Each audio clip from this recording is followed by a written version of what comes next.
आज की वीडियो में हम स्टडी करेंगे acidic strength of carboxylic acid. Acidic strength of carboxylic acid, carboxylic अम्ल की अम्लीय प्रबलता।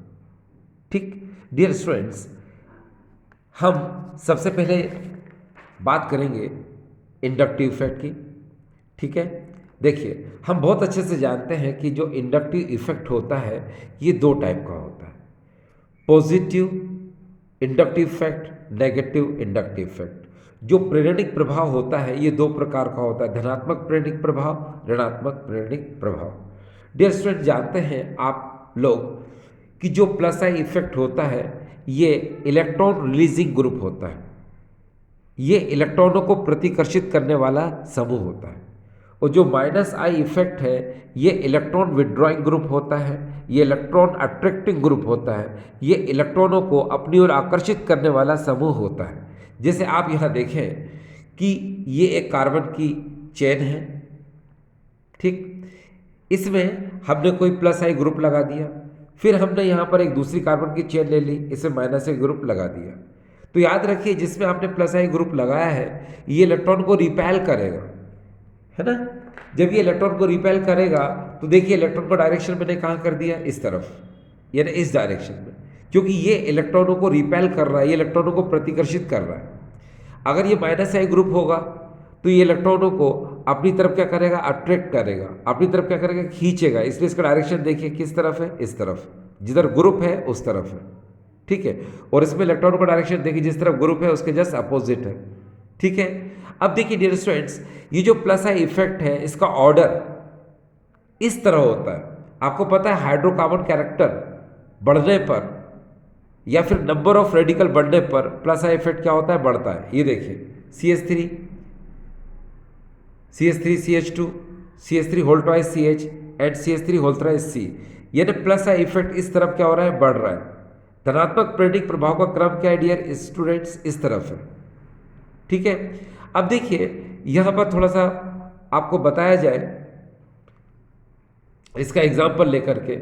मान लो मेरे पास यहां पर CH3COOH है। आपको पता है ये क्या है, ये एसिटिक एसिड है। इस एसिटिक एसिड में ये CH3 ग्रुप लगा हुआ है, तो ये क्या करेगा, ये इलेक्ट्रॉनों को रिपेल करेगा, इलेक्ट्रॉनों को प्रतिकर्षित करेगा, जिससे इलेक्ट्रॉन कहाँ, इस कार्बोक्सिलिक एसिड के कार्बन पर जाएंगे, यहाँ पर इलेक्ट्रॉन डेंसिटी को बढ़ा देंगे, इलेक्ट्रॉन घनत्व को बढ़ा देंगे और OH के बीच के बॉन्ड को स्ट्रॉन्ग कर देंगे। अब देखिए जो OH के बीच का बॉन्ड क्या हो जाएगा डियर स्टूडेंट्स, स्ट्रॉन्ग हो जाएगा। स्ट्रॉन्ग हो जाएगा जिसकी वजह से इसका hydrogen as a proton liberate नहीं होगा। इसका जो हाइड्रोजन है वो प्रोटॉन के रूप में सरलता से आयनित नहीं होगा। ठीक है, इसीलिए हम इसको कहेंगे कि ये वीक एसिड है, यानी कि दुर्बल अम्ल है।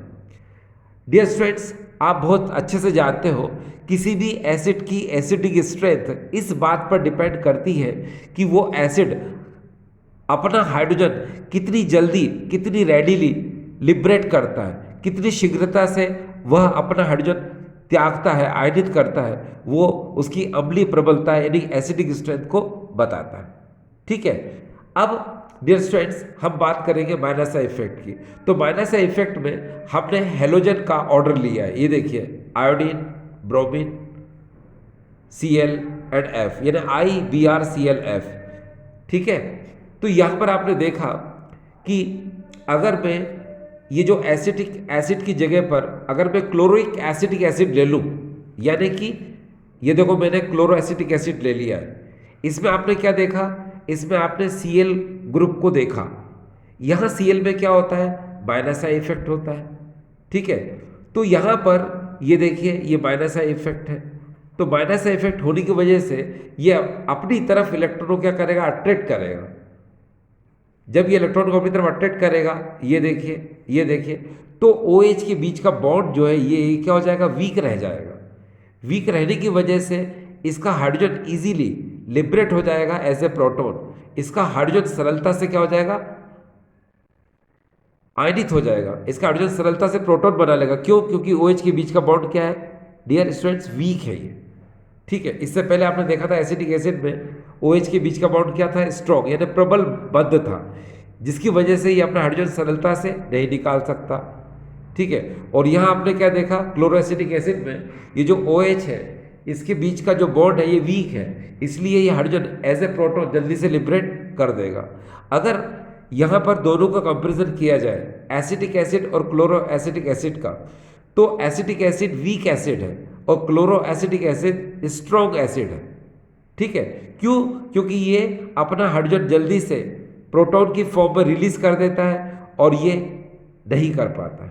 ठीक है, चलिए अब डियर स्टूडेंट्स, अगर हम चाहें तो इस एसिडिक स्ट्रेंथ को दूसरी तरह से भी हम बता सकते हैं। देखिए किस तरह से।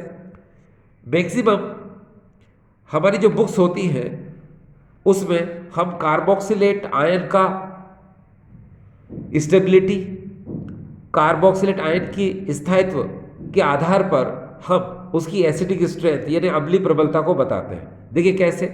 मान लो ये कोई कार्बोक्सिलिक एसिड है, अगर आपको पता है OH के बीच में यहाँ पर शेयर्ड पे इलेक्ट्रॉन है, साझे के इलेक्ट्रॉन युग्म है। आपको पता है ऑक्सीजन की इलेक्ट्रोनेगेटिविटी हाइड्रोजन से ज़्यादा होती है, इसलिए इसके इलेक्ट्रॉन का मूवमेंट क्या होगा, ऑक्सीजन की तरफ होगा, जिसकी वजह से H पॉजिटिव ये प्रोटॉन बन के निकल जाएगा और इस ऑक्सीजन पर नेगेटिव साइन आ जाएगा। तो डियर स्टूडेंट्स हम इसको बोलते हैं क्या, कार्बोक्सिलेट आयन। तो ये है कार्बोक्सिलेट आयन। ठीक है, अब देखिए मान लो इस कार्बोक्सिलेट आयन से कोई यहाँ पर एक ऐसा ग्रुप जुड़ा हुआ है, R मतलब रेडिकल, कोई एक ऐसा ग्रुप जुड़ा हुआ है, R मीन्स ग्रुप, यहाँ पर कोई ऐसा ग्रुप जुड़ा हुआ है, सपोज उसमें प्लस आई इफेक्ट। क्या यहाँ पर मैंने आपसे क्या कहा, ये देखिए इसको थोड़ी देर के लिए अगर हम हाइड कर लें यहाँ पर, ठीक है, तो आप देखिए कि इस कार्बोक्सिलेट ग्रुप से ये हमने हाइड कर लिया।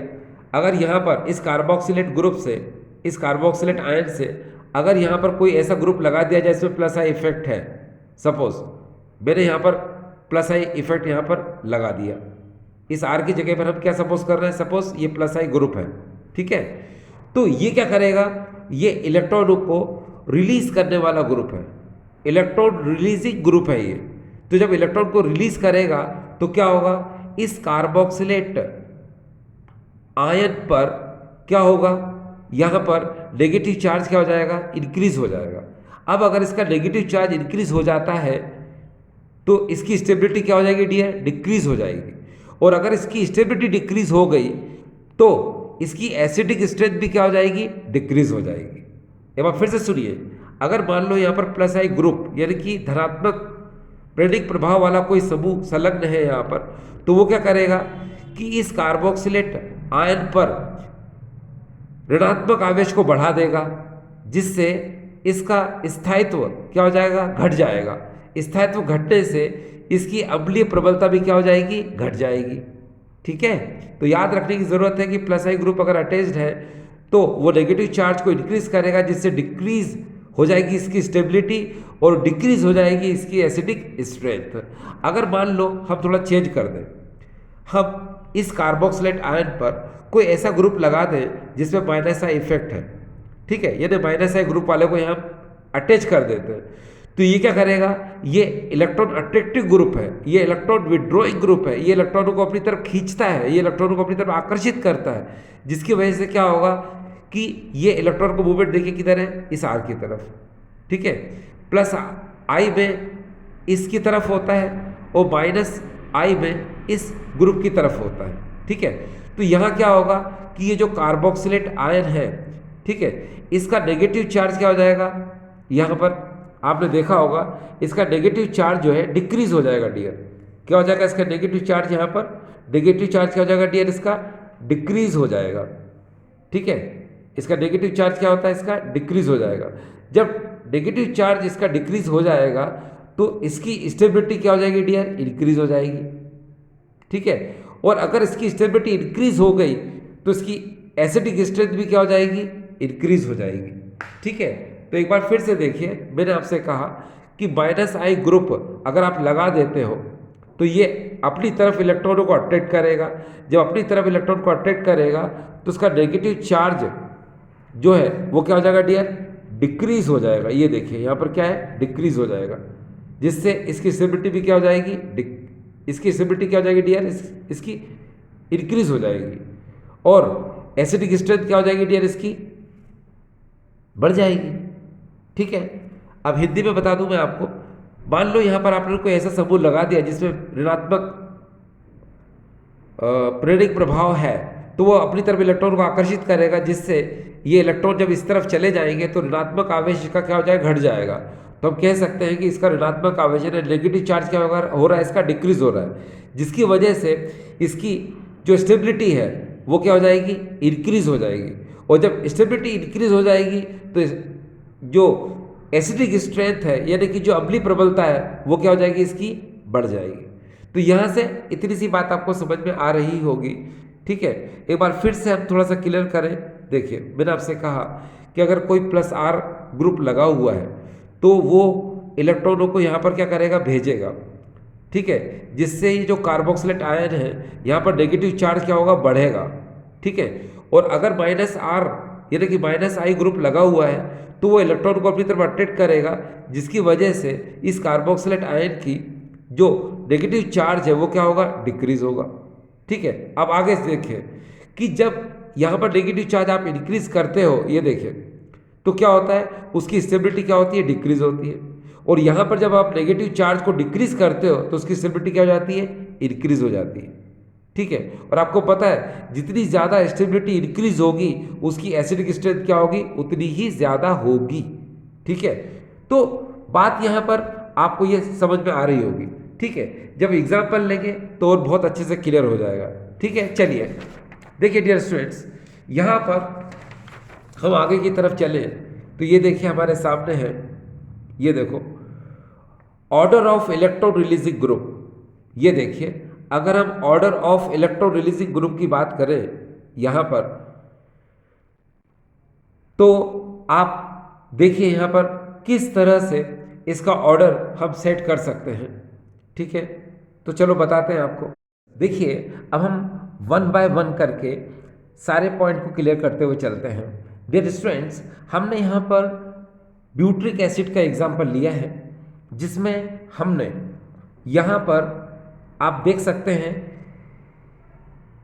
कि इस गामा पोजीशन पर हमने Cl को लगाया है, और यहाँ पर हमने बीटा पोजीशन पर Cl को लगाया है, और यहाँ पर हमने अल्फा पोजीशन पर Cl को लगाया है। आप बहुत अच्छे से जानते हैं कि फंक्शनल ग्रुप के बाद जो कार्बन होता है उसको अल्फा, इसको बीटा, इसको गामा कहते हैं। तो ये क्या हुआ, गामा क्लोरोब्यूट्रिक एसिड। फिर से देखिए, alpha beta, beta chlorobutyric acid, फिर देखिए अल्फा, अल्फा क्लोरोब्यूट्रिक एसिड। यहाँ पर हमने ये एग्जाम्पल ले लिए हैं। ठीक है, अब देखिए यहाँ पर हम एक पॉइंट पहले क्लियर करें। ये जो लिखा हुआ है यहाँ पर देखिए, magnitude of inductive effect decreases with increase distance, hence as distance between COOH group and electron withdrawing group increases, decreases negative charge on carboxylate anion। एक बार फिर से देखिए, यहाँ पर लिखा हुआ है magnitude of inductive effect decreases with increase distance, hence as distance between COOH group and electron withdrawing group increases, decreases negative charge on carboxylate anion। देखिए, इसका मीन ये है कि जैसे जैसे इस COOH ग्रुप और इलेक्ट्रॉन विड्रॉइंग ग्रुप, इस Cl ग्रुप के बीच की डिस्टेंस बढ़ती जाएगी, वैसे वैसे ये जो कार्बोक्सिलेट एनायन है इसकी स्टेबिलिटी भी धीरे धीरे कम होती जाएगी। ठीक है, देखो बताओ, ये COOH है, ये Cl है, इसके बीच की डिस्टेंस देखिए अभी कितनी है, इतनी है। ठीक, फिर यहाँ पर क्या हो गई, ये बढ़ गई, फिर यहाँ पर देखिए बढ़ गई। ठीक है, आप खुद देखो ना, यहाँ पर देखो alpha beta gamma, gamma position पर है ये Cl, यहाँ पर देखिए अल्फा बीटा, बीटा पोजीशन पर Cl है, यहाँ देखिए अल्फा पर है। तो ये ग्रुप और ये ग्रुप के बीच की डिस्टेंस की बात हो रही है। ठीक है, इनके बीच की डिस्टेंस ये देखते, इधर से इधर देखिए आप, यहाँ कम है, यह ज़्यादा है, यहाँ और ज़्यादा है। तो डिस्टेंस सबसे ज़्यादा कहाँ है, यहाँ है, फिर कम कहाँ है, यहाँ, फिर कम कहाँ है, यहाँ। तो इस पॉइंट में यही है कि जितनी ज़्यादा इनके बीच में डिस्टेंस बढ़ती जाएगी उतना ज़्यादा ये जो इंडक्टिव इफेक्ट है ये कम होता जाएगा, जिसकी वजह से ये जो कार्बोक्सिलेट एनायन है इसकी स्टेबिलिटी भी क्या होती जाएगी, कम होती जाएगी। और जब इसकी स्टेबिलिटी कम होगी तो एसिडिक स्ट्रेंथ भी क्या होती जाएगी, कम होती जाएगी। और यही वजह है कि यहाँ पर डिस्टेंस ज़्यादा होने की वजह से इसकी एसिडिक स्ट्रेंथ सबसे कम है, फिर यहाँ पर इसकी एसिडिक स्ट्रेंथ ज़्यादा है, और सबसे कम डिस्टेंस होने की वजह से सबसे ज़्यादा एसिडिक स्ट्रेंथ किसकी है, इसकी।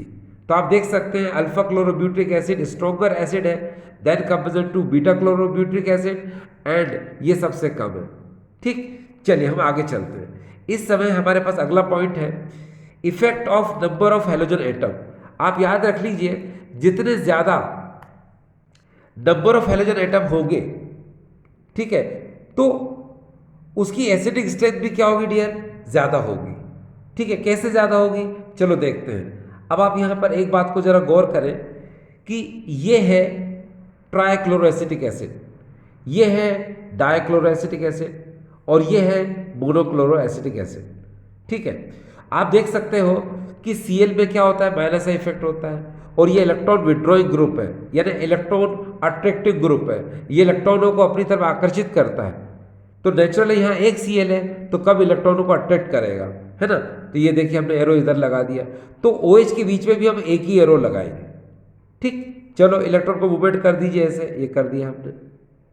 अब यहाँ पर देखिए दो Cl है तो ये भी इलेक्ट्रॉन को अपनी तरफ अट्रैक्ट करेगा, ये भी करेगा, तो अब OH के बीच में डबल दो एरो लगाएंगे ऐसे। ये देखिए हर तरफ डबल एरो लगाओ ऐसे, यहाँ पर भी डबल एरो लगाओ ऐसे, ये देखिए।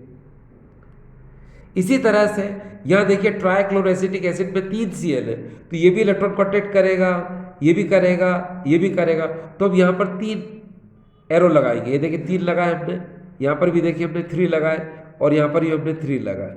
इसका मीनिंग आपको पता है क्या है, इसका मीनिंग ये है कि इन तीनों में ये सबसे ज़्यादा स्ट्रॉन्ग एसिड है, इसकी एसिडिक स्ट्रेंथ सबसे ज़्यादा है, इसीलिए ये एरो इंडिकेट करते हैं। देखिए 3, यहाँ पर 2 और ये 1। इसका मतलब ये है कि यहाँ पर OH के बीच का बॉन्ड सबसे ज़्यादा वीकेस्ट है, और ये सबसे ज़्यादा क्या है, स्ट्रॉन्गर है, और ये इन दोनों के बीच में है। ठीक है, तो आपको पता है सबसे जल्दी हाइड्रोजन को रिलीज करेगा, ये रिलीज करेगा, इसीलिए स्ट्रॉन्गर एसिड ये होगा। हम दूसरी लैंग्वेज में अगर देखें, अगर आपको इन सब की pK की वैल्यू गिवन हो, ये देखिए इसकी pK की वैल्यू है 1.25, इसके pK की वैल्यू है 2.85, और इसके pK की वैल्यू है 0.25। तो डियर स्टूडेंट्स आपको पता होना चाहिए कि जो pKa की वैल्यू जो होती है ये जितनी कम होगी उतना ही वो स्ट्रॉन्ग एसिड होगा। आप देखिए सबसे कम वैल्यू किसकी है, 0.23। देखिए तीनों में इसकी 1.25, इसकी 2.85 है, इसकी 0.23 है, इसलिए स्ट्रॉन्गर एसिड कौन होगा, ये। और सबसे ज़्यादा pK की वैल्यू किसकी है, मोनोक्लोरोएसिटिक एसिड की, कितनी, 2.85। तो सबसे वीकेस्ट कौन होगा, ये। तो आपको समझ में आ गया कि इसका ऑर्डर क्या होगा, इसका ऑर्डर ये होगा, ट्राइक्लोरोएसिटिक एसिड पहले आएगा, फिर यहाँ पर डाइक्लोरोएसिटिक एसिड आएगा, और फाइनली कौन आएगा, मोनोक्लोरोएसिटिक एसिड। ठीक है, तो यहाँ पर आपने देखा क्या कि ये देखिए ट्राई को हम पहले लिखेंगे, फिर हम किसको लिखेंगे डियर, हम लिखेंगे डाई को, और फिर लास्ट में किसको लिखेंगे, मोनो को। तो यहाँ से हमको क्लियर हो गया कि ट्राइक्लोरोएसिटिक एसिड स्ट्रॉन्गर एसिड है, फिर उससे कम डाइक्लोरोएसिटिक एसिड है, और सबसे कम जो है मोनोक्लोरोएसिटिक एसिड है। ठीक डियर स्टूडेंट्स, अब देखिए डियर स्टूडेंट्स यहाँ पर ये वाला पार्ट आपको समझ में आ चुका है। अब मैं आपके सामने क्वेश्चन रख रहा हूं, ठीक है, देखता हूं आप उसको किस तरह से करते हैं। ये आपके सामने आपकी मोबाइल स्क्रीन पर आपको ये क्वेश्चन नजर आ रहा है। ये देखिए, which is more strong acid in following, CH3COOH, HCOOH and C6H5COOH। इसको एसिटिक एसिड कहते हैं, इसको फॉर्मिक एसिड कहते हैं, और इसको हम बेंजोइक एसिड कहते हैं। अब आपको बताना है कि इसमें स्ट्रॉन्गर एसिड कौन सा है। तो आप लोग क्या करोगे, आप लोग pK की वैल्यू देख लोगे, यहाँ से बता दोगे। तो डियर यहाँ नहीं देखना है आपको, आपको इसको नहीं देखना है, वैसे बताइए आप कि इसमें से स्ट्रॉन्गर एसिड कौन सा है। ठीक है, चलिए, तो चलो हम पहले पीके को सॉल्व कर लें, उसके बाद फिर आपको मैं इसका रीजन भी बताया। तो डियर स्टूडेंट्स, आपको पता है कि यहाँ पर ये पी के ए की वैल्यू जो है सबसे कम फॉर्मिक एसिड की है 3.75, फिर उससे ज़्यादा 4.17 बेंजोइक एसिड की है, और सबसे ज़्यादा एसिटिक एसिड की है 4.76। तो नेचुरली मैंने आपसे क्या कहा था कि पी के ए की वैल्यू जो है इन्वर्सली प्रोपोर्शनल होती है एसिडिक स्ट्रेंथ के। पीके का मान जो है अम्लीय प्रबलता के व्युत्क्रमानुपाती होता है। पीके की वैल्यू जितनी कम होगी वो उतना स्ट्रॉन्ग एसिड होगा। तो सबसे स्ट्रॉन्ग एसिड कौन होगा? फॉर्मिक एसिड, उससे कम होगा बेंजोइक एसिड, और सबसे कम होगा एसिटिक एसिड। अब हम इसके आंसर को करते हैं, आखिर ऐसा क्यों होता है। तो चलिए डियर स्टूडेंट्स, आपको पता है कि सबसे पहले हमने ले लिया यहाँ पर एसिटिक एसिड, और यहाँ पर ले लिया हमने बेंजोइक एसिड। ठीक है, अब एसिटिक एसिड में आपको पता है कि यहाँ पर ये CH3 है, इसमें प्लस आई इफेक्ट होता है, और यहाँ पर बेंजोइक एसिड में C6H5 है और इसमें माइनस आई इफेक्ट होता है। तो देखो क्या होगा, अगर मान लो इसमें प्लस आई इफेक्ट है तो ये इलेक्ट्रॉन को रिपेल करेगा।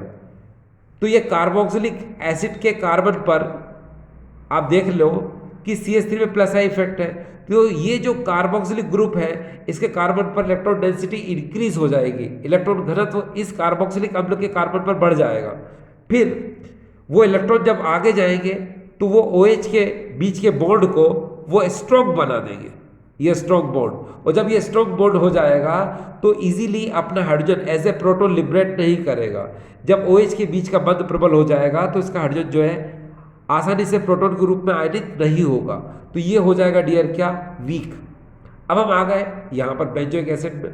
तो बेंजोइक एसिड में आपको पता है कि इसमें माइनस आई इफेक्ट होता है। माइनस आई इफेक्ट होने की वजह से ये इलेक्ट्रॉनों को अपनी तरफ अट्रैक्ट करेगा। देखिए, जब इसने अपनी तरफ इलेक्ट्रॉन को अट्रैक्ट किया तो क्या होगा कि इस कार्बोक्सिलिक एसिड के कार्बन पर, इस कार्बोक्सिलिक ग्रुप के कार्बन पर इलेक्ट्रॉन डेंसिटी क्या हो जाएगी? कम हो जाएगी। तो ये देखिए कम हो गई, और OH के बीच का बॉन्ड क्या हो जाएगा डियर? वीक हो जाएगा। तो यहाँ लिख देता हूँ मैं वीक बॉन्ड। अब डियर आपको पता है जब इसके OH के बीच का बॉन्ड वीक हो जाएगा तो ये इजीली लिबरेट हो जाएगा एज ए प्रोटॉन में, या आसानी से प्रोटॉन के रूप में निकल जाएगा। इसीलिए अगर हम एसिटिक एसिड और बेंजोइक एसिड की कंपेरिजन करते हैं तो आपको पता है जो एसिटिक एसिड है ये वीक एसिड है, और बेंजोइक एसिड क्या हुआ? ये स्ट्रॉन्ग एसिड हो गया। ठीक है, यहां से बात तो क्लियर हो गई। चलो यहां कर भी देते हैं क्या? C6H5COOH ये स्ट्रॉन्ग एसिड है, किसके कंपेरिजन में? CH3COOH के कंपेरिजन में। ठीक, अब आपको यह पता करना है कि इस बेंजोइक एसिड से ये फॉर्मिक एसिड स्ट्रॉन्गर कैसे हुआ। ठीक है, तो चलो इसका पता लगाते हैं। अब डियर स्टूडेंट्स, यहां पर आप जरा ध्यान से देखिए, यहां पर अगर हम देखें when compare the formic acid and benzoic acid, अगर हम इन दोनों का कंपेरिजन करते हैं तो आप देखिए यहां पर ये जो बेंजोइक एसिड है इसको हम ऐसे लिख सकते हैं। ये देखिए आपने ऐसे लिख लिया। इसको लिखने के बाद आप जरा देखिए ये है कौन? C6H5COOH, जिसको हम लोग बोलते हैं बेंजोइक एसिड। ये डियर स्टूडेंट्स ये है बेंजोइक एसिड है। ठीक, अब क्या होगा? आप देखिए इसमें रेजोनेंस होता है। रेजोनेंस कैसे होता है? देखिए यहां पर ये जो बोर्ड देख रहे हैं आप, ये आगे की तरफ मूव करता है ऐसे, तो यहां का ये बोर्ड है ये आगे की तरफ चला जाता है, जिसकी वजह से आप देख सकते हैं यहां पर एक इस तरह से आपको स्ट्रक्चर नजर आता है, जिसको हम लोग बोलते हैं क्या? ये देखिए कि इस कार्बोक्सिलेट आयन के इस ऑक्सीजन एटम पर यहां पर आप देख सकते हैं कि ये क्या कर रहा है? रेजोनेंस की वजह से यहां पर इलेक्ट्रॉन डेंसिटी को राइज कर रहा है। ठीक है, इलेक्ट्रॉन डेंसिटी को ये क्या कर रहा है? राइज कर रहा है, यानी कि ये जो फिनाइल ग्रुप है इसमें रेजोनेंस होता है। रेजोनेंस की वजह से ये इलेक्ट्रॉन क्या कर रहा है? दे रहा है। देने की वजह से क्या हो रहा है कि यहां पर ये जो नेगेटिविटी है उसको राइज कर रहा है, यानी कि ये जो कार्बोक्सिलेट ग्रुप है यहां पर ये क्या कर रहा है? इसके नेगेटिव चार्ज को इंक्रीज कर रहा है। ठीक है, और अगर ये नेगेटिव चार्ज को इंक्रीज करेगा तो जिसकी वजह से इसकी स्टेबिलिटी क्या हो जाएगी डियर? डिक्रीज हो जाएगी, और अगर इसकी स्टेबिलिटी डिक्रीज हो रही है तो इसकी एसिडिक स्ट्रेंथ क्या हो जाएगी? कम हो जाएगी। ठीक है, तो आप समझ गए इसमें रेजोनेंस की वजह से इसमें ऐसा हो रहा है। लेकिन फॉर्मिक एसिड में अगर आप ध्यान से देखें तो HCOOH ये इसमें कोई भी ग्रुप नहीं है। आपको पता होना चाहिए H कोई ग्रुप नहीं है, ना तो ये प्लस आई इफेक्ट शो करता है या न ही ये माइनस आई इफेक्ट शो करता है। इसीलिए आपको पता चल गया क्या कि ये जो कार्बोक्सिलेट ग्रुप जो होगा इसके अंदर जो कार्बोक्सिलेट एनायन होगा वो क्या होगा, ज़्यादा स्टेबल होगा than compare to benzoic acid. इसीलिए ये फॉर्मिक एसिड क्या होगा, ज़्यादा स्ट्रॉन्गर एसिड होगा देन कंपेयर टू ये बेंजोइक एसिड। ठीक है, समझ में आ गया। चलो एक बार और इसको मैं क्लियर कर देता हूँ। देखिए डियर, यहाँ पर अगर आप ध्यान से देखें, अगर हम इन दोनों का कंपेरिजन करें तो आपको ये तो पता चल ही गया था, इसमें प्लस आई इफेक्ट है, इसमें माइनस आई इफेक्ट है। ठीक है, तो प्लस आई इफेक्ट होने की वजह से क्या होता है कि ये जो कार्बोक्सिलेट एनायन है उसको ये इलेक्ट्रॉन देता है। इलेक्ट्रॉन देने की वजह से ये क्या करता है, उसकी स्टेबिलिटी को क्या कर देता है, डिक्रीज कर देता है, जिसकी वजह से जो लिबरेशन ऑफ प्रोटॉन है वो इजीली नहीं हो पाता। यहाँ पर C6H5COOH में इसमें माइनस आई इफेक्ट होता है। माइनस आई इफेक्ट होने की वजह से ये क्या करता है, इलेक्ट्रॉनों को अट्रैक्ट कर लेता है, यानी कि जो कार्बोक्सिलेट एनायन है उसकी स्टेबिलिटी को ये क्या कर देता है, इंक्रीज कर देता है। अब जब इसकी स्टेबिलिटी को इंक्रीज कर देगा तो ये जो बेंजोइक एसिड है वो उसकी एसिडिक स्ट्रेंथ क्या हो जाएगी, बढ़ जाएगी, यानी प्रोटॉन का लिबरेशन क्या होगा, जल्दी हो जाएगा। ठीक है, तो इसीलिए इसके कंपेरिजन में ये क्या है, स्ट्रॉन्गर एसिड है। लेकिन जब हम दोनों का कंपेरिजन करते हैं तो मैंने आपको बताया कि फिर फॉर्मिक एसिड जो है वो स्ट्रॉन्गर एसिड है। क्यों है, क्योंकि मैंने बताया कि C6H5COOH में है ना, ये जो C6H5 ग्रुप है इसमें माइनस आई इफेक्ट के कंपेरिजन में जो रेजोनेंस इफेक्ट है वो ज़्यादा स्ट्रॉन्गर होता है। क्या होता है, रेजोनेंस इफेक्ट क्या होता है, ज़्यादा स्ट्रॉन्गर होता है। ये देखिए यहाँ पर वही मैंने बताने की कोशिश की है कि plus are effect stronger than minus I effect. इसमें हम माइनस आई इफेक्ट का यूज़ नहीं कर रहे हैं, किसका यूज़ कर रहे हैं, रेजोनेंस इफेक्ट का यूज़ कर रहे हैं। तो रेजोनेंस इफेक्ट जो है वो स्ट्रॉन्गर है किससे, माइनस आई इफेक्ट से। किसमें, बेंजोइक एसिड में। इसीलिए क्या होता है कि ये जो बेंजीन रिंग है ये इलेक्ट्रॉनों को देता है, जिसकी वजह से जो कार्बोक्सिलेट एनायन है उसकी स्टेबिलिटी क्या हो रही है, डिक्रीज हो रही है। और जब उसकी स्टेबिलिटी डिक्रीज हो जाएगी तो क्या होगा कि उसकी एसिडिक स्ट्रेंथ वो भी डिक्रीज हो जाएगी। ठीक है, चलो इसीलिए फॉर्मिक एसिड क्या होगा डियर, ये एक स्ट्रॉन्गर एसिड होगा। ठीक है, चलिए हम आगे चलते हैं। इस समय आप पढ़ रहे हैं ऑर्थो इफेक्ट, ऑर्थो प्रभाव। अब ये जो ऑर्थो इफेक्ट, ऑर्थो प्रभाव है, ये है क्या, देखिए whenever minus I or plus I group is present at ortho position in benzoic acid, both the increase acidic strength is called ortho effect। ठीक है, फिर से देखिए whenever minus I और plus I group is present at ortho position in benzoic acid, both the increase acidic strength is called ortho effect। क्या कि जब कभी माइनस आई या फिर प्लस आई ग्रुप इस बेंजोइक एसिड में ऑर्थो पोजीशन से लिंक होता है तो उस बेंजोइक एसिड की एसिडिक स्ट्रेंथ क्या हो जाती है, इंक्रीज हो जाती है। इसी को हम लोग क्या बोलते हैं, ऑर्थो इफेक्ट कहते हैं। ठीक है, हिंदी में सुने कि जब कभी बेंजोइक अम्ल में, बेंजोइक एसिड में ऑर्थो स्थिति पर माइनस आई या फिर प्लस आई समूह संलग्न होता है तो उस बेंजोइक अम्ल की अम्लीय प्रबलता में वृद्धि हो जाती है। इसे ही हम कहते हैं ऑर्थो प्रभाव। आखिर ये ऑर्थो प्रभाव होता कैसे, तो डियर देखें हम कोशिश करते हैं। देखो डियर स्टूडेंट्स, हम बहुत अच्छे से जानते हैं कि ये सपोज एक सिंपल सा ये एक बेंजोइक एसिड है। बेंजोइक एसिड मतलब इसमें कोई भी ग्रुप लिंक नहीं है। ठीक है, इसको अगर आप सिंपली देखना चाहें तो मैं आपको यहाँ दिखा दूँ कि डियर ये इस तरह से, देखिए ये ऐसे, ये इस तरह से ये। ठीक है, इसी को हमने क्या कहा, ये बेंजोइक एसिड है। देखो यहाँ पर मैंने लिख दिया है कि ये बेंजोइक एसिड। अब इस बेंजोइक एसिड को मैंने इस तरह से किया। आप जानते हैं कि इस बेंजोइक एसिड में प्लेनरिटी होती है। इस बेंजोइक एसिड में प्लेनरिटी होने की वजह से, ठीक है, इसमें रेजोनेंस होता है। ठीक है, अब देखो कैसे कि यहाँ का ये जो बॉन्ड है ये आगे गया यहाँ पर, तो इस कार्बन की वैलेंसी बढ़ जाएगी, तो ये बॉन्ड क्या हुआ, आगे की तरफ चला गया, जिसकी वजह से क्या हुआ, इस देखो ना, ये वाला बॉन्ड जैसे ही यहाँ से यहाँ गया, इस कार्बन के बीच में डबल बॉन्ड आ जाएगा, इसकी वैलेंसी बढ़ जाएगी, तो ये डबल बॉन्ड जो था ये ऊपर की तरफ चला गया। तो यहाँ पर आपने देखा ये पाई इलेक्ट्रॉन आए और यहाँ के पाई इलेक्ट्रॉन ऊपर चले गए, जिसकी वजह से यहाँ पर नेगेटिव साइन आएगा और यहाँ पर क्या आएगा, कार्बन पर पॉजिटिव साइन आएगा। तो आपने देखा कि इस बेंजोइक एसिड में क्या था कि इस बेंजोइक एसिड में प्लेनरिटी थी, तो प्लेनरिटी की वजह से इसमें रेजोनेंस हुआ। ठीक है, ठीक है। अब देखना, अब हम इस बेंजोइक एसिड को लेते हैं और इससे किसी ग्रुप को क्या कर देते हैं, लिंक कर देते हैं। यहाँ पर -I ग्रुप भी हो सकता है और +I ग्रुप भी हो सकता है। आपको पता होना चाहिए कि इस बेंजोइक एसिड से जब आप ऑर्थो पोजीशन पर किसी ग्रुप को लगाते हो, ठीक है, तो ये जो ग्रुप है और ये जो ग्रुप है, इन दोनों के बीच में स्टेरिक रिपल्शन होता है। क्यों?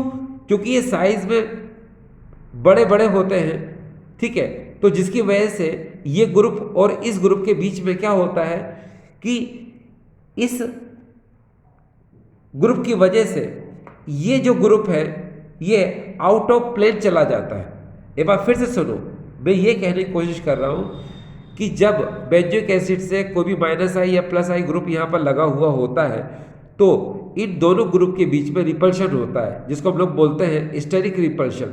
स्टेरिक रिपल्शन की वजह से, इस ग्रुप की वजह से ये जो ग्रुप होता है ये आउट ऑफ प्लेन चला जाता है। यानी कि इसको अगर आप ऐसे समझने की कोशिश करो कि ये अगर इस तरह है तो ये ऐसे हो जाता है, ऐसे हो जाता है। फिर से समझो कि मान लो ये ऐसे है तो इस ग्रुप की वजह से क्या हो जाता है, ये ऐसे हो जाता है। ऐसा होने की वजह से क्या होता है कि इसकी जो प्लेनरिटी है वो डिस्टर्ब हो जाती है, और जब प्लेनरिटी डिस्टर्ब हो जाएगी तो ये रेजोनेंस नहीं कर पाएगा, यानी कि इसमें अनुनाद नहीं होगा। ठीक है, इसमें जब रेजोनेंस नहीं होगा, ठीक है, किसके किसके अंदर, इसके अंदर। ठीक है, तो जब रेजोनेंस नहीं होगा इसके अंदर, ठीक है, इसकी प्लेनरिटी क्या हो जाएगी, इसकी डिस्टर्ब हो जाएगी। ठीक है, तो इसी को हम लोग बोलते हैं क्या, ऑर्थो इफेक्ट। इसी को हम लोग क्या बोलते हैं डियर, ऑर्थो इफेक्ट। ठीक है, समझ में आ गया आपको? एक बार फिर से देखो, मैंने आपसे कहा कि जब इस बेंजोइक एसिड से कोई भी -I या फिर +I ग्रुप लग जाता है तो इन दोनों ग्रुप के बीच में स्टेरिक हिंड्रेंस होता है, यानी कि स्टेरिक रिपल्शन होता है। स्टेरिक रिपल्शन की वजह से इनमें स्टेरिक रिपल्शन की वजह से ये जो ग्रुप होता है ये आउट ऑफ प्लेन चला जाता है, यानी कि इसकी जो प्लेनरिटी है वो डिस्टर्ब हो जाती है, यानी कि ये उल्टा हो जाता है। और जब प्लेनरिटी डिस्टर्ब हो जाएगी तो ये रेजोनेंस में पार्टिसिपेट नहीं कर पाएगा, इसमें रेजोनेंस नहीं होगा, जिसकी वजह से क्या होता है कि जो इसकी एसिडिक स्ट्रेंथ रहती है वो हमेशा नॉर्मल यानी बेंजोइक एसिड से क्या रहती है, ज़्यादा रहती है। ठीक है, तो इसी को हम लोग क्या बोलते हैं डियर स्टूडेंट्स, ऑर्थो इफेक्ट कहते हैं। ठीक, चलिए डियर स्टूडेंट्स, अब हम आगे के क्वेश्चन को देखते हैं। यहाँ पर देखो डियर स्टूडेंट्स, यहाँ पर अभी मैंने ऑर्थो इफेक्ट की बात की थी आपके सामने। अब मान लो इस एग्जाम्पल को देखिए, इन सभी में COOH ग्रुप है। ठीक है, ये आर्थो, ये बेटा और पैरा पोजीशन पर मैंने ग्रुप को लगा दिए हैं। ये Z का मतलब होता है कि यहाँ CH3 आ सकता है, F आ सकता है, Cl आ सकता है, OH आ सकता है और OCH3 आ सकता है। ठीक है, तो यहाँ आप हमेशा देखना कि आर्थो वाला जो होगा वो हमेशा स्ट्रॉन्ग एसिड होगा, बेटा वाला कम होगा और पैरा वाला सबसे कम होगा। तो ये ऑर्डर आप दिमाग में बिठा लो कि ये हमेशा क्लियर है। ये अगर आप ध्यान से देखें, मैंने आपको क्या बताया, ऑर्थो इफेक्ट की वजह से आप इस ग्रुप पर जरा ध्यान से देखें। ठीक है, ये ग्रुप हमेशा जो है स्ट्रॉन्ग एसिड होगा। ठीक है, यानी कि ऑर्थो इफेक्ट की वजह से ये जो ग्रुप है ये हमेशा क्या होगा, स्ट्रोंग होगा। ठीक है, यस। अब हम आगे की तरफ चलते हैं। देखिए अगर हम एग्जांपल लेते हैं यहाँ पर तो आपको और क्लियर हो जाएगा। देखिए कैसे, यहाँ पर मैंने आपसे कहा, ये देखिए ये देखिए ये देखिए ये देखिए।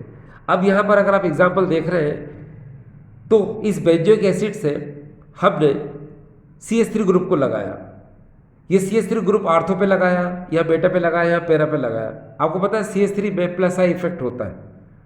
ठीक है, तो प्लस आई इफेक्ट होने की वजह से ये क्या करता है, इलेक्ट्रॉनों को रिपेल करता है, इलेक्ट्रॉनों को प्रतिकर्षित करता है। ठीक है, तो यहां देखिए यहां पर क्या होगा कि यहां पर मैंने आपसे कहा कि जब हम दोनों कंपेरिजन करेंगे तो ऑर्थो इफेक्ट की वजह से ये ज़्यादा स्ट्रोंग एसिड होगा than comparison to benzoic acid. ये तो पता ही है आपको, है ना। तो ये तो ऑर्डर दोनों समझ में आ रहे हैं आपको। ठीक, अब हम यहां बात करते हैं और यहां बात करते हैं।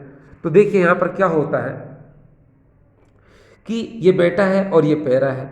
बेटा पर क्या होता है, इसके अंदर प्लस आई इफेक्ट CH3 की वजह से होता है। ठीक है, और इसका सिमेट्रिक स्ट्रक्चर होने की वजह से, सममित संरचना होने की वजह से इसमें हाइपर कॉन्जुगेशन यानी कि प्लस H इफेक्ट भी होता है। ठीक है, जिसकी वजह से इसकी एसिडिक स्ट्रेंथ क्या हो जाती है, घट जाती है। ठीक है, इसमें सिर्फ क्या होता है, इसमें प्लस आई इफेक्ट होता है, इसलिए इसकी एसिडिक स्ट्रेंथ क्या रहती है, इस पैरा पोजीशन से क्या होती है, बेटा पोजीशन की ज़्यादा होती है। ठीक है, और ये आपको पता है इसमें तो कोई ग्रुप लगा हुआ ही नहीं है, तो इसीलिए क्या रहेगी, इसकी सबसे ज़्यादा रहेगी, किससे, इन दोनों से ज़्यादा रहेगी। ठीक है, और फिर उसके बाद अभी जो आर्थो इफेक्ट पढ़ाया था उससे आपको क्लियर है कि आर्थो पोजीशन पर कोई सा भी ग्रुप लगा रहे, माइनस वाला प्लस वाला, इसकी हमेशा क्या रहेगी, इस नॉर्मल बेंजोइक एसिड से हमेशा क्या रहेगी, ज़्यादा रहेगी। तो क्लियर, चलिए अब आगे चलते हैं। इस समय हम आगे बात करते हैं। देखिए ऑर्थो इफेक्ट डायरेक्टली प्रोपोर्शनल होता है साइज ऑफ द ग्रुप। ठीक है, तो याद रखिए आप यहाँ पर क्या कि आर्थो इफेक्ट जो होता है वो साइज ऑफ ग्रुप के डायरेक्टली प्रोपोर्शनल होता है। जैसे आपको पता है FCl Br I में इस ऑर्डर में साइज क्या हो रहा है, इसका इंक्रीज हो रहा है। और अगर हम आर्थो पोजीशन पर FCl Br और अगर I को लगाते हैं तो आपको पता है इस ऑर्डर में इसका साइज क्या हो रहा है, बढ़ रहा है। तो एसिडिक स्ट्रेंथ भी इस ऑर्डर में क्या होगी, बढ़ेगी। इसकी अम्लीय प्रबलता भी इस क्रम में क्या होगी, बढ़ेगी। ठीक है, चलिए आपको क्लियर, यस। अब आगे चलते देखिए, इस समय हम आगे बात करते हैं। ऑर्थो इफेक्ट डायरेक्टली प्रोपोर्शनल होता है नंबर ऑफ ऑर्थो ग्रुप। ठीक है, ऑर्थो इफेक्ट जो है डायरेक्टली प्रोपोर्शनल होता है किसके, नंबर ऑफ ऑर्थो ग्रुप से। देखिए कैसे, ये नॉर्मल बेंजोइक एसिड है। अब अगर हम इस ऑर्थो पोजीशन पर एक OH लगा दें और अगर हम इस आर्थो के दोनों तरफ यहाँ पर दो OH लगा दें तो आपको पता है, देखिए कि इसमें आर्थो पर एक ही ग्रुप है और यहाँ पर आप देख रहे हैं कि दो ग्रुप हैं। तो नंबर ऑफ आर्थो ग्रुप क्या हो रहे हैं, बढ़ रहे हैं। पहले एक था, यहाँ क्या हो गया डियर, दो हो गए। इसीलिए इसकी एसिडिक स्ट्रेंथ इस ऑर्डर में क्या हो रही है, बढ़ रही है। सबसे ज़्यादा एसिडिक ये होगा, उससे कम ये होगा, सबसे कम ये होगा। इसको आप ऐसे भी बोल सकते हो, दो कैसे, देखो जरा ध्यान से, कि यहाँ पर ये दो हाइड्रोजन बॉन्ड बनाएगा, इधर से भी और इधर से भी। ये सिर्फ एक ही हाइड्रोजन बॉन्ड बनाएगा और यहाँ पर ये कोई हाइड्रोजन बॉन्ड नहीं बनाएगा। आपको पता होगा कि जितने ज़्यादा हाइड्रोजन बॉन्ड बनाएगा उतना ज़्यादा क्या होगा, ये स्टेबल होगा। और जितना ज़्यादा ये स्टेबल होगा, ठीक है, उसकी एसिडिक स्ट्रेंथ क्या होगी, ज़्यादा होगी। तो इसीलिए इसकी एसिडिक स्ट्रेंथ ज़्यादा होगी। इसमें एक ही हाइड्रोजन बॉन्ड है, इसलिए इसकी एसिडिक स्ट्रेंथ कम है। ये कोई हाइड्रोजन बॉन्ड नहीं बनाएगा, इसलिए इसकी एसिडिक स्ट्रेंथ सबसे कम होगी। ठीक है, ये क्लियर, क्लियर डियर स्टूडेंट्स। तो देखो ये बात भी आपको यहाँ पर ये क्लियर हो रही होगी। अब डियर स्टूडेंट्स हम आगे की तरफ चले। देखिए यहाँ पर अगर हम आपको ये देखिए, ये एक ऑर्डर आपको समझा रहे हैं। ये देखिए सपोज हमारे पास ये कोई एक क्वेश्चन है यहाँ पर, ठीक, इसमें आपको अभी सबकी पी के वैल्यू गिवन है, देख सकते हैं आप। इसमें पी की वैल्यू 4.58 है, इसमें 4.46 है, इसमें 4.38 है, इसमें 4.19 है, इसमें 3.99 है, इसमें 3.41 है। तो आपको यहाँ पर एक बात पता होगी, ये देखिए पी के ए इन्वर्सली प्रोपोर्शनल होता है एसिडिक स्ट्रेंथ के। इसका मतलब ये होता है कि पी के ए की वैल्यू जितनी ज़्यादा होगी उसकी एसिडिक स्ट्रेंथ क्या होगी, कम होगी, और पी के ए की वैल्यू जितनी कम होगी उतना ज़्यादा वो क्या होगा, स्ट्रॉन्ग एसिड होगा। इसीलिए डियर देखिए, अगर आप ध्यान से देखें इन पी के की वैल्यू, ये देखिए ये इस ऑर्डर में क्या हो रही है, डिक्रीज हो रही है। किस ऑर्डर में, इस ऑर्डर में, इस ऑर्डर में क्या हो रही है, कम होती जा रही है। देखिए 4.58, 4.46, 4.38, 4.19, 3.39, 3.99 और 3.41, यानी इस ऑर्डर में क्या हो रही है, ये कम हो रही है। इसीलिए इसकी एसिडिक स्ट्रेंथ भी इस ऑर्डर में क्या हो रही है डियर, बढ़ रही है। ये देखिए हम यहाँ पर जो एग्जाम्पल ले रहे हैं, अब हम यहाँ पर 3 एग्जाम्पल ले रहे हैं। ये जो 3 एग्जाम्पल हमने लिए हैं, अब आप यहाँ देखें कि इस बेंजोइक एसिड में हमने यहाँ पर CH3 रेडिकल लगा दिया पैरा पोजीशन पर, और यहीं पर आप ध्यान से देखें कि पैरा पोजीशन पर हमने NO2 ग्रुप लगा दिया। आप बहुत अच्छे से जानते हो कि यहाँ पर ये जो मिथाइल रेडिकल है इसमें प्लस आई इफेक्ट होता है। ये देखिए ये प्लस आई इफेक्ट होता है। अब प्लस आई इफेक्ट जो होता है आपको पता है ये इलेक्ट्रॉन रिलीजिंग ग्रुप होता है। ये इलेक्ट्रॉन को क्या करता है, रिलीज करता है। तो इसीलिए ये इलेक्ट्रॉन को क्या कर रहा है, रिलीज कर रहा है। इसलिए इसका एरो देखो कहाँ है, ऊपर की तरफ, यानी कि इसमें इलेक्ट्रॉन कहाँ जा रहे हैं, बेंजीन रिंग की तरफ जा रहे हैं। ठीक है, और ये यहाँ से जो कार्बोक्सिलेट आयन होगा उसको ये डीस्टेबलाइज कर देते हैं। ठीक है, एक बार फिर से देखिए, मैंने कहा कि इस बेंजोइक एसिड से अगर पैरा पोजीशन पर मैंने मिथाइल रेडिकल लगा दिया तो इस मिथाइल रेडिकल में प्लस आई इफेक्ट होता है, और प्लस आई इफेक्ट में ये इलेक्ट्रॉन रिलीजिंग ग्रुप होता है। ठीक है, ये धनात्मक प्रेरक प्रभाव होता है और इसमें इलेक्ट्रॉनों को प्रतिकर्षित करने वाला ये समूह होता है। ठीक है, जिसकी वजह से ये इलेक्ट्रॉन जब इस तरफ रिपल होते हैं बेंजीन रिंग के थ्रू, जब इस कार्बोक्सिलेट आयन की तरफ जाते हैं तो इस कार्बोक्सिलिक ग्रुप के कार्बन पर इलेक्ट्रॉन डेंसिटी को इंक्रीज कर देते हैं। ठीक है, और कार्बोक्सिलेट एनायन को डीस्टेबलाइज कर देते हैं। उस कार्बोक्सिलेट आयन को अस्थायी कर देते हैं, जिसकी वजह से उसकी जो एसिडिक स्ट्रेंथ होती है ये क्या हो जाती है, डिक्रीज हो जाती है। इसकी जो अम्लीय प्रबलता है वो क्या हो जाती है, घट जाती है। ठीक, अब अगर हम यहाँ आ जाते हैं, यहाँ पर देख रहे हो पैरा पोजीशन पर NO2 ग्रुप लगा हुआ है। आपको पता है इस NO2 में क्या होता है, यहाँ पर ये माइनस आई इफेक्ट होता है। ठीक है, और माइनस आई इफेक्ट होने की वजह से ये इलेक्ट्रॉन विड्रॉइंग ग्रुप होता है। इसमें ऋणात्मक प्रेरक प्रभाव की वजह से ये इलेक्ट्रॉन आकर्षी समूह होता है। तो ये इलेक्ट्रॉनों को क्या करता है, अपनी तरफ क्या करता है, अट्रैक्ट करता है। जब अपनी तरफ अट्रैक्ट करेगा तो यहाँ पर ये जो कार्बोक्सिलिक ग्रुप यहाँ पर जो आपको नजर आ रहा है, इसमें जो कार्बोक्सिलेट एनायन होता है, जो कार्बोक्सिलेट एनायन है उसको ये क्या कर देता है, स्टेबलाइज कर देता है। उसको क्या कर देता है, ये स्थायी कर देता है। उसको स्थायी करने की वजह से इसकी एसिडिक स्ट्रेंथ क्या हो जाती है, बढ़ जाती है। इसकी अम्लीय प्रबलता क्या हो जाती है, बढ़ जाती है। अब देखिए यहां पर आपने क्या देखा कि ये टॉल्विन है। ठीक है, और पैरा पोजीशन पर हमने यहां पर क्या लगा रखा है, COOH ग्रुप लगा रखा है। या ऐसे कह सकते हैं कि इस बेंजोइक एसिड में पैरा पोजीशन पर हमने मिथाइल रेडिकल लगा रखा है, और यहाँ पर भी इस बेंजोइक एसिड में पैरा पोजीशन पर हमने NO2 लगा रखा है, मगर यहाँ पर कोई ग्रुप नहीं है। तो यहाँ देखिए क्या हुआ, CH3 लगाने से ये जो कार्बोक्सिलेट एनायन था वो डीस्टेबलाइज हो गया। इस CH3 के लगाने से जो कार्बोक्सिलेट एनायन है वो अस्थायी हो गया, मगर यहाँ तो कोई ग्रुप ही नहीं है। तो यहाँ पर जो कार्बोक्सिलेट एनायन होगा वो क्या रहेगा, स्थायी ही रहेगा, यानी स्टेबल ही रहेगा। यहाँ देखो NO2 ग्रुप है, NO2 ग्रुप की वजह से जो कार्बोक्सिलेट एनायन है वो मोर स्टेबल हो जाएगा।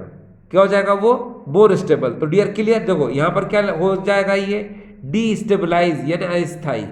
ये क्या है, स्टेबल, और ये क्या है, मोर स्टेबल। और आपको पता है कि जो एसिडिक स्ट्रेंथ है वो स्टेबिलिटी पर डिपेंड करती है। जितना ज़्यादा स्टेबिलिटी होगी उसकी एसिडिक स्ट्रेंथ क्या होगी, ज़्यादा होगी। किसी भी कार्बोक्सिलेट एनायन की स्टेबिलिटी जितनी ज़्यादा होगी उसकी एसिडिक स्ट्रेंथ उतनी ही ज़्यादा होगी। किसी भी कार्बोक्सिलेट एनायन का स्थायित्व जितना ज़्यादा होगा उसकी अम्लीय प्रबलता क्या होगी, उतनी ही ज़्यादा होगी। इसीलिए इसका ऑर्डर क्या होगा डियर, इस तरफ होगा। ठीक है, तो ये समझ में आ गया आपको। अब अगर आप चाहें तो ये देखिए, इसके कुछ पॉइंट्स मैंने यहाँ लिख रखे हैं जो आपको थोड़ा से इजी कर देंगे। ये देखिए यहाँ पर आपको थोड़ा सा समझ में भी आ जाएगा इसके पॉइंट। अगर हम यहाँ पर देख रहे हैं तो ये देखिए, इलेक्ट्रॉन रिलीजिंग ग्रुप, ठीक है, क्योंकि प्लस आई इफेक्ट मतलब इलेक्ट्रॉन रिलीजिंग ग्रुप होता है। फिर ये क्या करता है, डीस्टेबलाइज कार्बोक्सिलेट आयन या फिर कार्बोक्सिलेट एनायन को कर देता है। डिक्रीज एसिडिक स्ट्रेंथ, ये एसिडिक स्ट्रेंथ क्या कर देता है, डिक्रीज कर देता है। इसका इधर देखें आप, यहाँ पर ये जो NO2 ग्रुप है ये माइनस आई इफेक्ट होता है, इलेक्ट्रॉन विड्रॉइंग ग्रुप होता है। ये मोर स्टेबलाइज कार्बोक्सिलेट आयन या फिर कार्बोक्सिलेट एनायन को कर देता है, जिसकी वजह से इसकी एसिडिक स्ट्रेंथ क्या हो जाती है, इंक्रीज हो जाती है। ठीक डियर, यस। अब जरा आप इस क्वेश्चन को चाहें तो और इजी तरीके से कर सकते हैं। ठीक है, इस क्वेश्चन को चाहें तो आप और इजी तरीके से कर सकते हैं। देखिए यहाँ पर अगर आप ध्यान से देखें, मैं आपको इसकी एक ट्रिक बताने की कोशिश करता हूँ जो कि मैंने पहले प्रीवियस वीडियो में आपको बताई होगी। देखिए यहाँ पर मान लो यहाँ पर एक कोई कंपाउंड है, ये देखिए ये कोई कंपाउंड है, और बी यहाँ पर एक कोई दूसरा कंपाउंड है। ठीक, अब यहाँ पर आपको जो 3 पॉइंट्स हैं वो दिमाग में रखना पड़ेंगे, है ना। कौन कौन से, suppose first point, second point और थर्ड पॉइंट को अगर हम देखें यहाँ पर, तो पहला पॉइंट इसका ये है कि यहाँ पर सपोज प्लस आई इफेक्ट अगर मोर है और बी कंपाउंड में प्लस आई इफेक्ट लेस है, तो याद रखना जिसमें प्लस आई इफेक्ट लेस होगा वो स्ट्रॉन्ग एसिड होगा। ठीक है, क्या होगा, स्ट्रॉन्ग एसिड यानी कि प्रबल अम्ल होगा। ठीक, और वो मोर एसिडिक होगा, यहां लिख दिया मैंने मोर एसिडिक। ये देखिए, यानी कि आपको बी को फॉलो करना है। दूसरा पॉइंट देखिए, अगर मान लो इसमें प्लस आई इफेक्ट है सपोज, और बी में अगर मान लो माइनस आई इफेक्ट है, तो याद रखिए जिसमें माइनस आई इफेक्ट होगा वो स्ट्रॉन्ग एसिड होगा और मोर एसिडिक होगा। इसी तरीके से थर्ड पॉइंट देखिए कि माइनस आई इफेक्ट है सपोज, यहाँ पर ये लेस माइनस आई इफेक्ट है और यहाँ पर माइनस आई इफेक्ट यहाँ सपोज मोर है यानी ज़्यादा है, तो याद रखना जिसमें भी माइनस आई इफेक्ट मोर होगा वो स्ट्रॉन्ग एसिड और मोर एसिडिक होगा। कुल मिलाकर अगर आप ध्यान से देखें यहाँ पर कि ए कंपाउंड और बी कंपाउंड का अगर आप कंपेरिजन करते हैं तो आपको बी को फॉलो करना है। देखो यहाँ प्लस आई इफेक्ट मोर, यहाँ प्लस आई इफेक्ट लेस, जो लेस होगा वो स्ट्रॉन्ग एसिड मोर एसिडिक होगा। प्लस आई इफेक्ट या माइनस आई इफेक्ट, जिसे माइनस आई इफेक्ट होगा वो स्ट्रॉन्ग एसिड और मोर एसिडिक होगा। या माइनस इफेक्ट कम है या माइनस इफेक्ट मोर है, जिसे माइनस इफेक्ट ज़्यादा होगा वो स्ट्रॉन्ग एसिड और मोर एसिडिक होगा। अब देखिए यही क्वेश्चन अभी जो आपने सॉल्व किया, इस ट्रिक से अगर आप देखें तो बड़े आराम से इसको सॉल्व कर सकते हैं। देखिए यहाँ पर आपको पता है इसमें प्लस आई इफेक्ट है, ठीक है, और इसमें क्या है, माइनस आई इफेक्ट है। तो आपको पता है कि इन दोनों में कौन स्ट्रॉन्ग होगा। ये देखिए पॉइंट को देखिए पहले आप, ये देखिए ये प्लस आई माइनस आई, यानी कि माइनस आई वाला क्या होगा, मोर एसिडिक होगा यानी स्ट्रॉन्ग एसिड होगा। तो यहाँ पर इसके कंपेरिजन में ये क्या हो जाएगा, ज़्यादा। ठीक है, जब ये ज़्यादा होगा तो आपको पता है ये क्या होगा, इससे कम होगा। ठीक है ना, और इसके कंपैरिजन में ये और उससे ज़्यादा क्या होगा, कम होगा।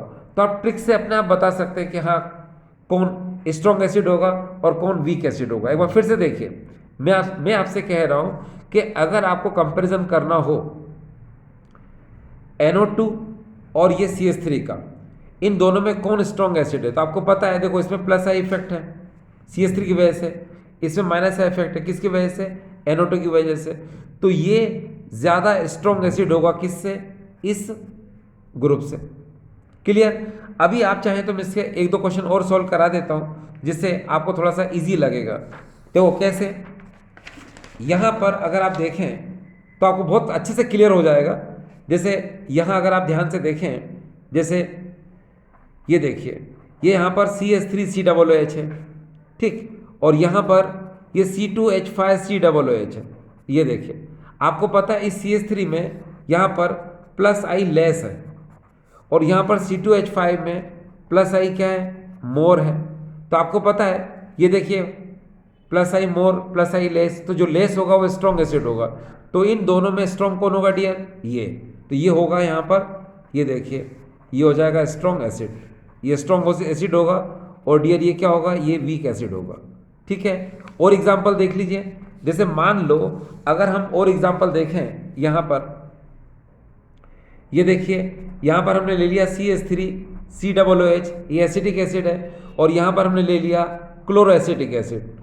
ये देखिए, आपको पता है CH3 की वजह से इसमें प्लस आई इफेक्ट है, ठीक है, ये देखिए यहाँ पर लिख दिया मैंने प्लस आई इफेक्ट, और यहाँ पर Cl की वजह से ये माइनस आई इफेक्ट है।